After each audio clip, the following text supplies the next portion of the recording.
اعجاز احمد طائروان کے مطابق عالمی سطح پر مسلسل جنگوں اور تنازعات کے درمیان عالمی امن کی خواہش مند خواتین امن کی سرگرمیوں سے متعلق اپنے علم و تجربات کا تبادلہ کرنے اور عالمی امن کے اپنے عزم و تجدید عزم کے لیے سیول کوریا میں جمع ہوئی۔ عالمی امن سربراہ پاکستان سعودی عرب دمام سعودی عرب سے سیدہ نمیرہ محسن شیرازی نے اس خصوصی کانفرنس میں اعزازی طور پر شرکت کی۔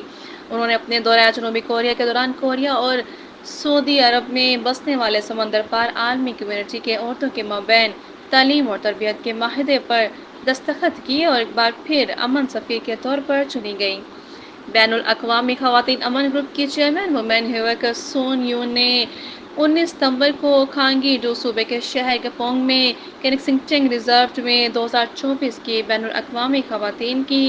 امن کانفرنس کا انعقاد کیا۔ یہ کانفرنس امن پر کام کرنے والی خواتین لیڈرز کے عنوان کے تحت منعقد کی گئی تھی، جس میں پاکستان سے سیدہ نمیرہ محسن شیرازی سر فہرست تھیں۔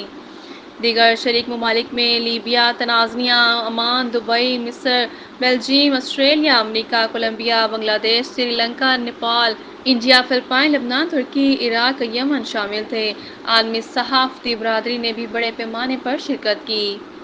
تمام خواتین نے اپنے ملکوں اور اقلیتوں میں امن کی سرگرمیوں کی تازہ ترین مثالوں کو بیان کرتے ہوئے اس امید کا اظہار کیا کہ بالآخر جنگ کا خاتمہ کیا جا سکتا ہے، اور IWPG نے اپنی امن کامیابیوں کو متعارف کرایا جو پچھلے سال کے مقابلے میں بہت زیادہ نتیجہ خیز تھیں، اور ہر ایک کی شرکت کی حوصلہ افزائی کی۔ معروف سینئر کالم نگار، شاعر، ادیب، ماہر تعلیم و نفسیات، سماجی کارکن محترمہ سیدہ نمیرہ محسن شیرازی نے سیول کوریا میں عالمی امن کانفرنس میں شرکت کی۔